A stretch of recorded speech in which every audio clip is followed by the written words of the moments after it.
মাধবদীর আনাচে কানাচে মাকড়সার জালের মতো ছড়িয়ে পড়েছে ব্যক্তিগত সুদের কারবার। কোনো লাইসেন্স নেই, কোনো নিয়ম নেই, আছে শুধু চড়া সুদের হাড় কাঁপানো অঙ্ক। অভাবী মানুষকে টোপ দিয়ে ধরা হয়, আর তারপর শুরু হয় কিস্তির নামে মানসিক আর শারীরিক নিপীড়ন। মহাজনদের এই অদৃশ্য শৃঙ্খল আজ সাধারণ মানুষের গলার ফাঁসি হয়ে দাঁড়িয়েছে।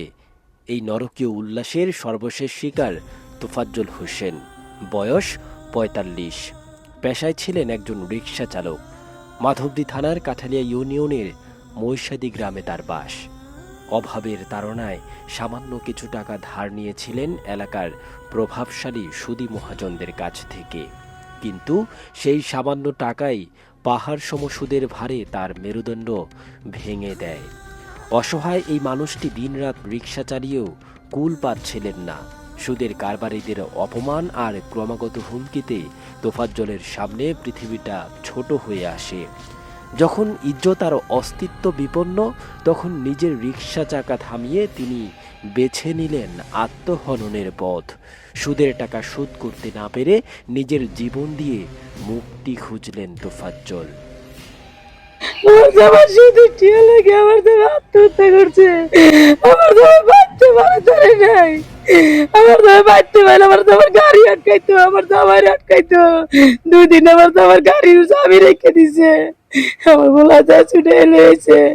আব্বা যা 1,70,000 টাকা আনছে, 1,70,000 আপনার লাখে নিত 20,000, সপ্তাহে আপনার নিত আপনার 10,000 টাকা লাভ। আর আপনার 1 লাখ টাকা আনলে 10,000 টাকা, আর 1 লাখ 10,000 টাকা রাখি হইতো। হ্যাঁ, যখন নাকি মারা গেল ওই দিনকে হ্যাঁ ঘরের ভিতরে খাবার হই নাই।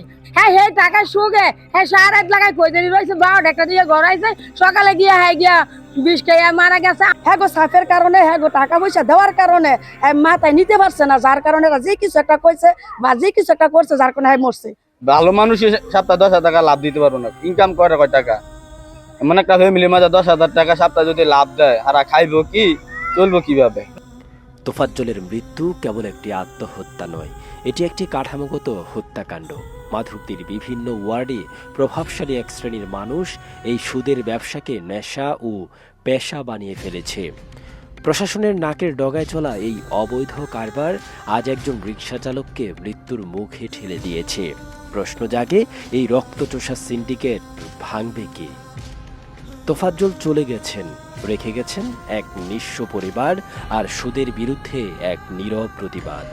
যদি এখনই এই অবৈধ ব্যক্তিগত সুদের কারবার বন্ধ করা না হয়, তবে মাধবদীর ঘরে ঘরে তোফাজ্জলদের লাশের মিছিল আরও দীর্ঘ হবে। শাওন আহমেদ সাদ, মাধবদী, নরসিংদী।